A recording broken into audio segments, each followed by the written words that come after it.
What do we do with James Franklin going forward other than accept that UCLA is going to run the Big Ten? And what do we make for our picks this week? And an interesting debate about the Big Ten championship game, all on this week's Locked On Big Ten Squad. You're talking ball with the Big Ten Squad, sponsored by Gametime. From USC to Ohio State, from Michigan to Oregon, from Nebraska to Washington, it's the local experts of the Locked On Podcast Network bringing you scoops, breakdowns, and the most comprehensive preview of the upcoming Big Ten weekend. No hurt feelings and thin skin allowed. Squad up, you're part of the Big Ten Squad. Happy Thursday, everybody. Welcome to this week's Locked On Big Ten Squad. I'm Spencer McLaughlin, host of Locked On Ducks, your host for the week. My neutral arbiter counterpart, he's taking a break.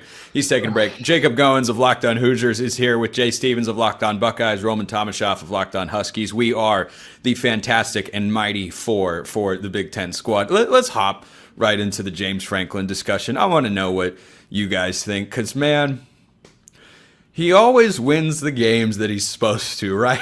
And then he lost the most epically horrible game to lose. It gets worse by the day when you hear things like Jerry Neuheisel didn't know how to work the headset. They had 2 days to install a game plan. He got a new one though, Spencer. He's fine. He got a new headset. He got the new headset. He's good to go. He'd never called plays before, and Penn State, that has enough talent to win a national championship, lost that football game. Goins, you take the floor. I'll start throwing shade your way later in the show. Yeah, I thought it was funny that you started this segment with "we are," and then you started talking the Big Ten Squad. I thought that was kind of funny, but I didn't even hear that. I thought it was. You could have claimed that you did it on purpose. Dang it, I should have. If you were to look at the Penn State schedule preseason, taking their week non-conference schedule, imagine playing 3 crappy teams to start your season. If you were to look at the Big Ten schedule before the year for Penn State and handpick a team that you just absolutely can't lose to, most people would say Northwestern, right? But then by the time you get to the game where UCLA is 0-4, they fired their head coach, they cleaned house completely, and you still lost the game, this is the worst possible thing that could have happened. UCLA lost to Northwestern. Yeah, exactly. That sums it up perfectly. This was a situation you just cannot have it. And they're done. They're done. Penn State is done. James Franklin is done. Clean it out. Pay him the money. Get him out of town. And let's move on from this disaster that is James Franklin in Unhappy Valley. You got $50 million lying around, Goins? You going to make a charitable donation? If you do, call me, please. I got some investments to run by you. Yeah, no, I know, but somebody there does, because how do you bounce back from this? That's my question, is how do you bounce back from this? God forbid they lose to Northwestern. Speak of the Devils, Northwestern this weekend. I don't know, man. What a disaster. Yeah, if you do have that money, Jacob, I've got a great business opportunity regarding a bridge in Brooklyn that is available for purchase. And I would like Hoosiers going well, man. I would like to speak to you about that later on the show. Jay Stevens, what do you make of James Franklin showing again he's not ready for the big time? Well, he showed us that, and when I was watching the game and even thinking about it afterwards, some of their offensive issues were supposed to be fixed when they hired Andy Kotelnicki, but some of the things they're doing offensively are showing that the offensive coordinator isn't getting the job done, or maybe it's James Franklin trying to still control things and do things his way. I don't understand it. I don't understand why James Franklin is kind of that same old thing every single year. He is steady. He was a 10-win winning head coach in regular season walking. He's not going to be that this year. They could very well only win 8 games this year because of the head coach. I also don't like Drew Aller. I think he's supposed to be better this year. He's showing that he is still the same guy, kind of like his head coach. His head coach is the same. The quarterback is the same. They're not getting better. I don't know. I mean, James Franklin's a guy. I'm sure there's a booster out there somewhere that has $50 million to dump over to get him up out of town. I heard someone recently donated $80 million to a school, and so I know people got the money. I'm just not sure if they want to do that now, because 10-2, as we know, Ohio State was 10-2 last year. They won the national championship. I'm not saying Penn State is going to do that, but 10-2 can't get them in the playoff. Yeah, it could. 10-2. If they win at Ohio State and they beat Indiana, I think it would get them into the college football playoff. I really do. By the way, if someone does donate that much money to Penn State just to remove James Franklin, get ready for Roman and all the Husky fans to be really upset about it from afar. Anyway, Roman, go ahead.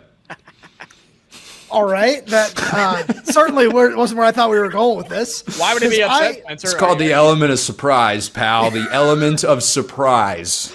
I forgot it's not neutral arbiter of college football. Not today, no. That's definitely on me.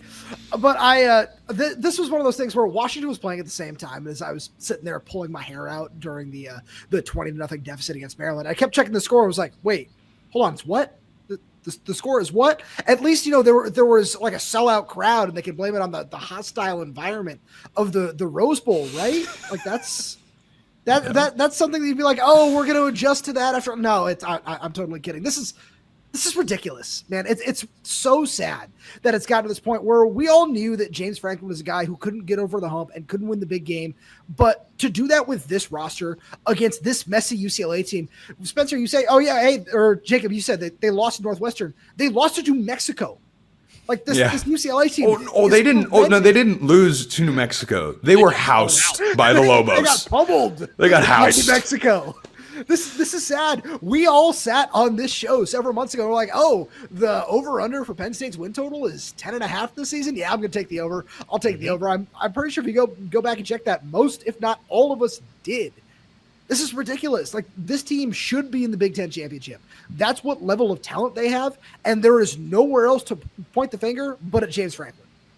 I don't think they just have that talent. This is a national championship caliber roster. You put a better head coach into that spot, and they are undefeated right now. Now, it is worth noting they were literally one play away from beating Oregon, and if they do that, I don't think they go and lose to UCLA. But that kind of makes my point, right? As we look at Oregon as national title contender, top 3 team in college football right now, and Penn State is one play. Oh, I'm sorry, Roman. Did facts upset you? That's standard operating procedure. What was that? No, Indiana's going to win this weekend. Yeah, we'll talk about that. We'll talk about that in the next segment. But they're one play from beating Oregon. Why? Because that's the caliber roster they have. Like I feel bad for Penn State fans at this point. I do, because let's wrap this segment going around like this. If Penn State misses the playoff this year and they're 9-3, let's say they lose to Ohio State, somehow find a way to beat Indiana, which I don't know if I would predict right now. If they were to do that but miss the playoff, is James Franklin the head coach next year? I think he is.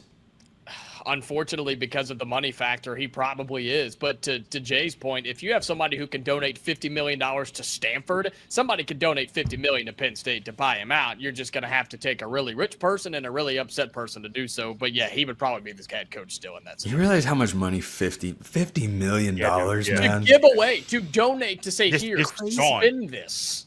Do whatever you want with it. Yeah. That's a lot of money. It's not even, like Cody Campbell at Texas Tech who's giving money to get players and keep them around and build a rock. No, it's $50 million to start over. Jay, that's a big chunk of change. It's a big chunk of change, and I do think he's there next year.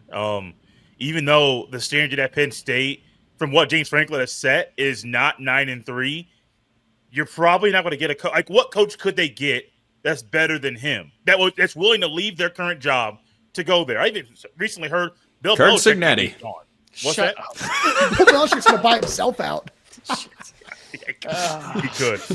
He could. No, I think he's still there. I do. And then probably after next year, he's gone, because you're going to have a new quarterback. You're going to have basically a whole new starting lineup on both sides of the ball. And 9-3 this year could be 7-5 next year. It might depend on who they get at quarterback. I don't think it's crazy to think they could upgrade a quarterback going into next year. Wonder if Bo Perbilo will hit the portal. Roman, you want to wrap this one up? Yeah. He looks good. There is no reason that he should be there, but I agree that he will. And it's not just the money. I feel like you're going to give him some kind of leash. Like, does he deserve it? I don't think so, but I think there is a long enough track record of, we can give this guy one more season and see what happens. And the buyout does continue to drop. And then all of a sudden the money does come into play a year, maybe 2 years down the line. Yeah. Yeah, that's not a great spot for Penn State to be in. But we're going to look forward. I have a question about Michigan or Nebraska. Jacob and I are going to just get like on the cusp of yelling at one another. It's a rumble in the jungle sort of vibe. That is all coming up next here on the Locked On Big Ten Squad. First, this episode brought to you by our friends at SupplyHouse. When the whistle blows on a new repair, get your crew moving forward with SupplyHouse. Order today and see parts on your doorstep tomorrow. Over 280,000 plumbing, HVAC, and electrical items from the most trusted brands in the business. Their real-time inventory and honest lead times keep you from punting projects, while their industry-leading customer service always has your blind side covered. If you need parts fast for a project, SupplyHouse has next day delivery. You talk about a game changer, SupplyHouse is just that. Join the free Trademaster program today and score serious perks like priority shipping, lower prices, and a dedicated support line. Visit supplyhouse.com to sign up for free and use promo code SHCollege5 for 5% off your first order. That's supplyhouse.com. Real people, real service. And FanDuel's got real odds on real games. The NFL season is here, and FanDuel has an offer you don't want to miss. Right now, new customers can bet just $5 and get $300 in bonus bets if you win. That's right. You pick a bet, you put down $5, and if it hits, you'll unlock $300 in bonus bets to use across the app. And all the games that we're going to talk about later on today's show, lines, of course, provided by FanDuel. If you think you know what's going to happen better than some of us do, our picks are up and down, maybe some more than others, then FanDuel is the place to go. You have got point spreads, money line, over-unders, prop bets. It's all over there. Check them out. What are you waiting for? Visit FanDuel.com to download the FanDuel app today and get started. Check them out at FanDuel.com. All right, before we get to Oregon, Indiana, the game of the week in the Big Ten and in college football, I wanted to throw this one out there at you guys. Who's more likely to make the Big Ten championship game, Michigan or Nebraska? Big Ten championship game. Just make the Big Ten championship game. Option C, neither. Is that a possibility? No. I want to go with. No, I want this contrast. I know Michigan's got the head-to-head. You can look at that, but Michigan has a tougher schedule than what Nebraska has going forward, and the Cornhuskers have only lost the one game, and they're a solid team. I'm just saying, who's more likely? Who's more likely? I'll go with Michigan just because of their run game and their defense. And look, Nebraska still has a tough game at Maryland. They still have what is now apparently a tough game with UCLA, right? They do have to go to Penn State, which who knows if that's a tough game. I mean, Oregon won there, so anybody can. So I don't think that Nebraska is a team that you should be overlooking and just kind of move on from. But I think Michigan's just more talented and honestly probably better coached at this point. So if I had to pick a team to continue to stay hot, I'll pick the Michigan Wolverines, but I don't like them to make it that far either. Jay? I don't like this at all. Because Ohio State's lost to Michigan 4 years in a row. That still haunts me every day. And I think Ohio State snaps that streak this year and gets back on top of the rivalry. But they don't look that good. Like, they really don't. I know the running game and their defense is solid, but they don't have enough weapons to, I think, win out the rest of the way for Nebraska. I don't really think they're good enough either. So I hate this question. I really do. I like you, Spencer. This is horrible. I don't know why in your twisted brain you put this together for us to talk about here on this show, because it doesn't make any sense. The only thing that's in Michigan's favor is they play Ohio State. I think Nebraska may play Ohio. No, they don't. They don't play Ohio State this year. No, nope. So maybe. That's why it's interesting. Michigan's got to play Washington. Michigan's got to play Ohio State. At USC this week. They've got to play at USC. They could very easily lose this week. But I just sort of, by the way, Roman, you'll appreciate this nugget. Speaking of weird ways in which my brain works, Nebraska's traveling to Maryland as a 6.5-point favorite. What could possibly go wrong, right? Nothing could ever go wrong. I was going to complain about not being able to mention Washington until right now. So thank you for saying that, Spencer. You're welcome. But I also hate this question. I would probably lean towards Michigan right now because, Jay, you point out, USC this week, Washington next week, and then up until you get through the Ohio State game, I don't think it's necessarily one of the tougher schedules in the Big Ten, like Purdue, Northwestern in there. So I would probably lean towards Michigan. I also just think that, like Jacob said, the running game, the defense, I never want to trust a true freshman quarterback starting for an entire season like that. But I also just don't necessarily trust this Nebraska team either. So to give you Michigan. Interesting. What a disaster it would be if one of these two teams makes it to the Big Ten championship. Disaster for all of you, just to be clear. For Jacob Goins, Jay Stevens, Roman Tomashoff would be a disaster if one of these teams winds up in the Big Ten championship. Why? Because they be playing Oregon? Is that what you're trying to just say? It's because they play Oregon? Anyway, moving on to the next subject here on the show. Oregon, Indiana, the game of the week. You know, game of the year. I'm not part of. No, Roman's out. Roman, you don't want to. I want you two to yell at each other, and I'm not going to interrupt. No, we wouldn't yell at each other. We would sternly state our point of view in the game. Like, we've been called kind already this week by. We have. That's true. We had a comment about that. I think we should change that. Goins. Indiana is a bunch of small weaklings who are going to lose by 30 on Thursday.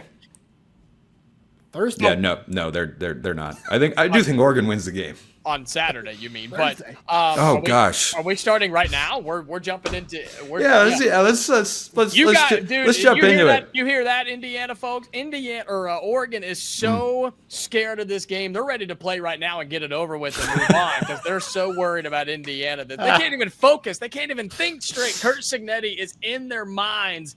Oh, it's rent free. I think Oregon's paying him to stay in their house. That's what's happening here. No, this is an awesome game, right? I mean, Indiana, you're going into one of the biggest games in your program history. Think about that. You're playing in a top 10 game on the road. College Game Day finally made the right decision and going to go and watch the Hoosiers. Now they're, of course, going to Eugene, but that's okay. Yeah, we all know who they're really there to watch. Yeah, Kurt Cignetti, it's okay. Yeah. And this is one of the biggest games in program history. And for Indiana folks, I know some of you can't understand this because you've been there, done that, but this is a big deal. And if Indiana can show up and play well and perform on the national stage and hopefully earn some of that respect that people – refuse to give for Kurt Cignetti and the Hoosiers, I think a lot of people would be happy with that, on top of course, beating Oregon by, 56 or so.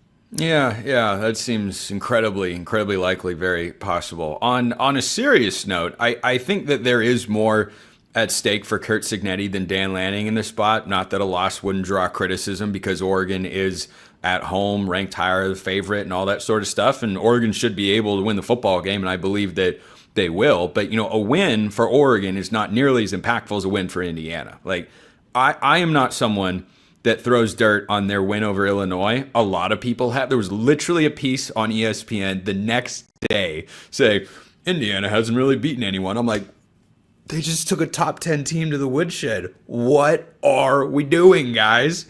What are we doing?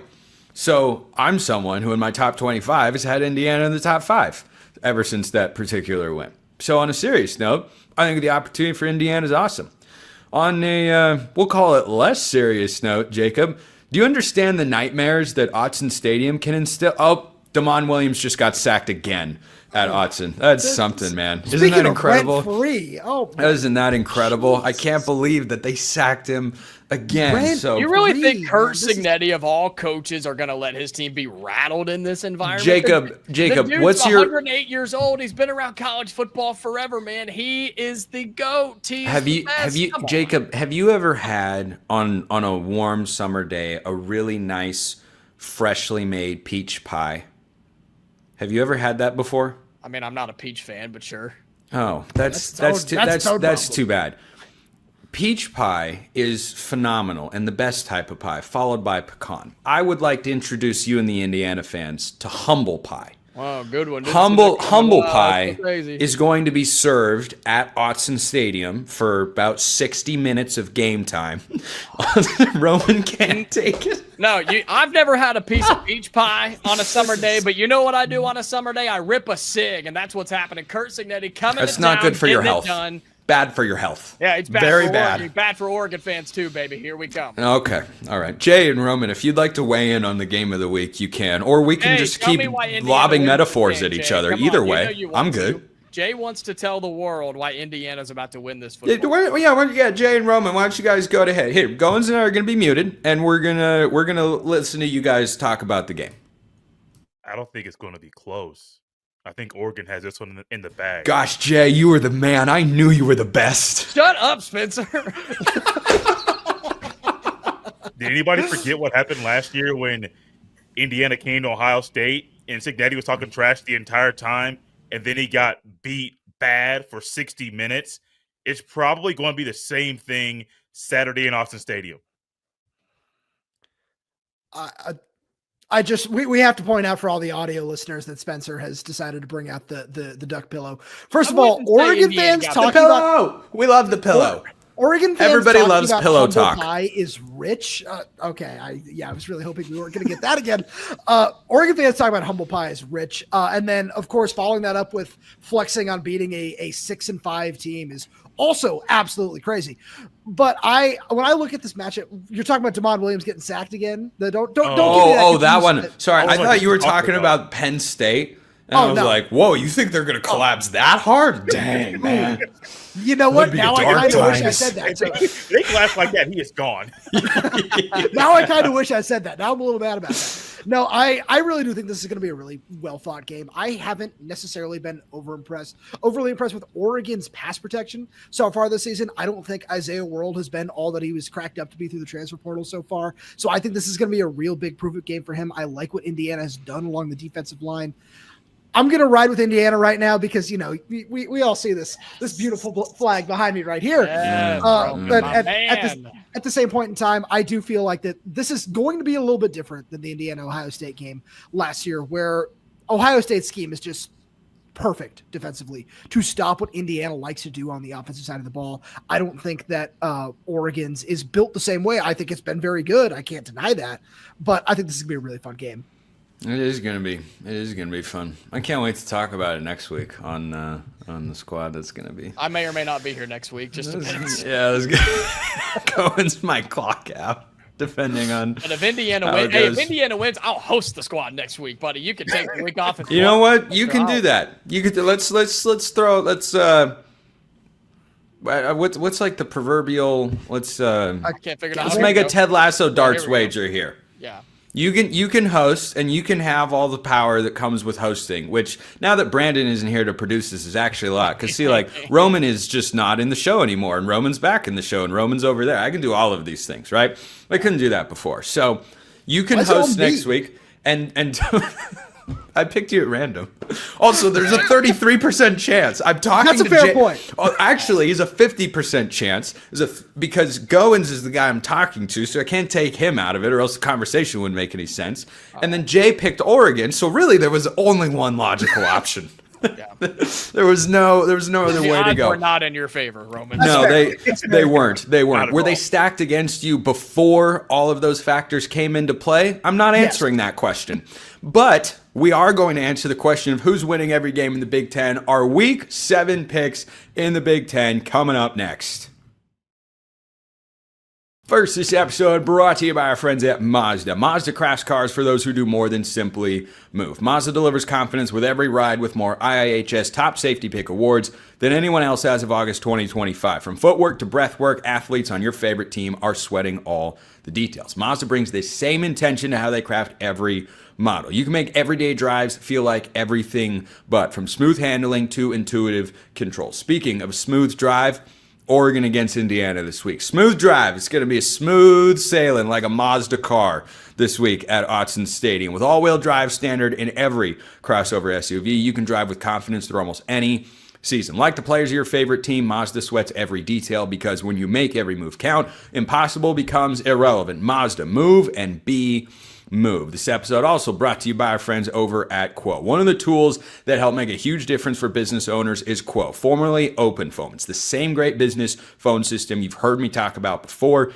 just with a new name. And here's why it matters. Every missed call is an opportunity to make money that you left on the table. When every customer conversation counts, you need a phone system that keeps you connected 24/7. Quo is the #1 business phone system that streamlines customer communications. It works right through an app on your phone or computer, so no more carrying two phones or relying on a landline. I love that Quo, formerly OpenPhone, lets your team share one number and collaborate on calls and texts like a shared inbox, so no customer gets left hanging. See why over 90,000 businesses Trust Quo, formerly OpenPhone. Get started free and get 20% off your first 6 months at quo.com/lockedoncollege. That's QUO.com/lockedoncollege. And if you've got existing numbers with another service, Quo will port them over at no extra charge. Quo, no missed calls, no missed customers. Let's wrap up this week's Locked On Big Ten Squad with our game picks of the week. Roman, will start with you. I'll let you go first because I'm just that nice. Huskies and Rutgers this week. Upset alert here. I like Washington. Thanks for starting with me. He's just totally caught off guard. Whoa. Yeah, Roman usually checks out for the first 4 minutes of every segment. No, I was going to start making my pick, and then all of a sudden you just, cut me off and then keep going. Let's not act surprised that he did that. I'm not surprised at all. Washington's 10.5 point favorites on FanDuel. I don't make pregame predictions or score predictions or anything like that. I will say I had Washington win this game in the preseason, and I think that this matches up really well for UW, especially after a 3-point loss in Piscataway last year. I think so. Yeah, I think Washington's the better team. You're at home. It's a Friday night. You should take care of business. Look, Rutgers got off to a 3-0 start, 0-2 since. Yeah, continue that train. Washington wins. Washington wins big, Jay Stevens. Same. I'm with the other three. Not sure if Spencer gave his pick or not, but I am going with Washington with this one as well. Rutgers, not as strong as they probably thought they were going to be this year. I just think Washington has too much firepower to not win this one big. All right, I'm out of my cone of shame moment there. We've made our picks for Indiana, Oregon. Jay, we haven't talked about your Buckeyes in Illinois, and there's a distinct reason for that. I don't think there's any upset alert here. I think Ohio State is going to win this game. I think it's going to be by close to 20 points. I don't trust Illinois in the trenches. Wow, you're on the same page as me because I think Ohio State's going to win probably by at least 24. The trench thing is one thing, but I think Ryan Day and Brian Hartline are going to continue to put more on Julian Sands' plate. And as they do that, I don't know if there's going to be a defense in the country that can stop Ohio State when they put everything out there. They're slow rolling this offensive thing and are still getting better and better and better week in and week out. The defense isn't outstanding. They only are giving up 5 points a game on the season. I can't really describe how great this defense has been so far. My eyeballs tell me it could be one of the better defenses we've seen in quite a long time if they keep this up throughout the rest of the year. Roman? 2 things. One, is Washington the best opponent on Ohio State's schedule? Just throwing that out there for right now. 2, Jay, watching that defense in person was absolutely wild. And Arvell Reese and Sonny Styles, they're just so extremely impressive. Ohio State wins big. Jacob? Yeah, we saw Illinois' offense against Indiana's defense, and they put up 10 total points, and the only defense better than Indiana's is Ohio State. So I'm going to say Ohio State might just put 45 points on them if Julian Sand really gets the green light here, and Illinois may not cross midfield. Northwestern has more Big Ten wins than Penn State, and they have a common opponent. Nittany Lions favored by about 3 touchdowns. I am tempted to put them into my best bets this week just to give them that curse so that this is a close game. I mean, that's come to my mind. If you get 3 touchdowns for Northwestern, take it. Northwestern is a really good. Well, okay, hold on. Northwestern is a hold on. I stopped myself. I corrected it. I stopped myself. Northwestern has a solid defense, solid defensively, and they run the ball and dominate time of possession. That's not good for a Penn State offense that flat out sucks. So, yeah, give me Northwestern to cover a 3-touchdown spread. Penn State will find a way to win, even though the Boo Birds will be flying there at Happy Valley. But I'll take Penn State to win, but it won't be pretty. Jacob just tuck ruled his comment about Northwestern. It was a catch, maybe not a catch. Fumble. Let's go to the review booth. We'll be back in 20 minutes. Yeah, give me Tony Pereira. Give me Mike Pereira. I need his insight. Jay, can Northwestern shock Penn State? I mean, they can. I mean, anything's possible. We saw what UCLA did last week.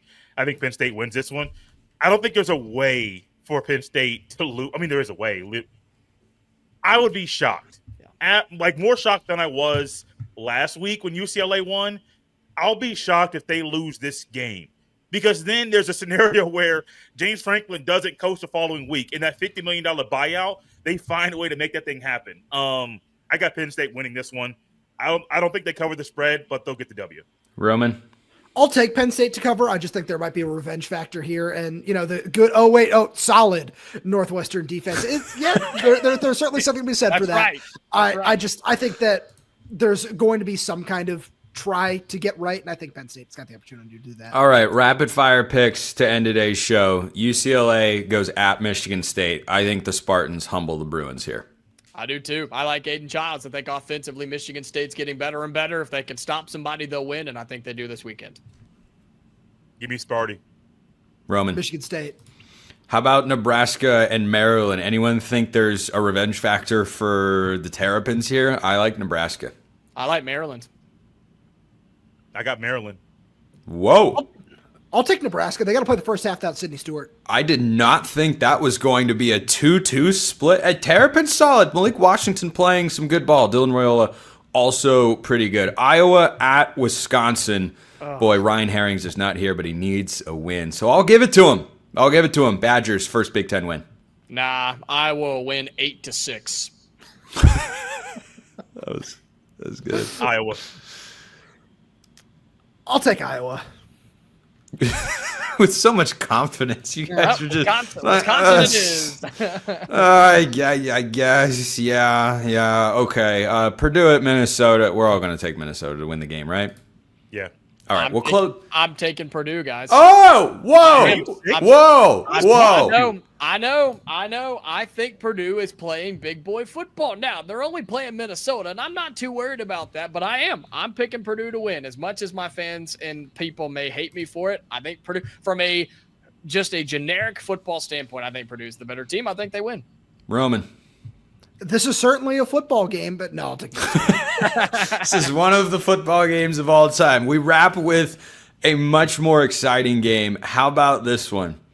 Unranked USC favored over 15th ranked Michigan. Long road trip. Wolverines trying to stay unbeaten in Big Ten conference play. Lincoln Riley needs to win this one to cleanse the palate of what happened last year against the Wolverines when they lost on basically the last play of the game. I think USC gets it done at home. I'll take them to win, cover 24-20. This game should be fun. And my answer to the previous question in the previous segment was Michigan to make it to a Big Ten championship over Nebraska. I don't think either one does. So I'll take USC. Even though running the ball and defense travels, I think USC will find a way to win. Jay. Oh, USC. And I don't even like Lincoln Riley. I just like him more than I like Sharon Moore. Give me USC in this one, probably about 10 points. Roman, wrap it up. I'm not sold on USC's defense. Give me Michigan. Not sold. You hear that, Trojan fans? They call that bulletin board material. Jacob Goins, Locked On Hoosiers. Jay Stevens, Locked On Buckeyes. Roman Tomashoff, Locked On Huskies. I'm Spencer McLaughlin, Locked On Ducks. That is it for this week's Locked On Big Ten Squad. Appreciate everyone listening. We will see you next time, and until then, hope you all have a wonderful rest of your day.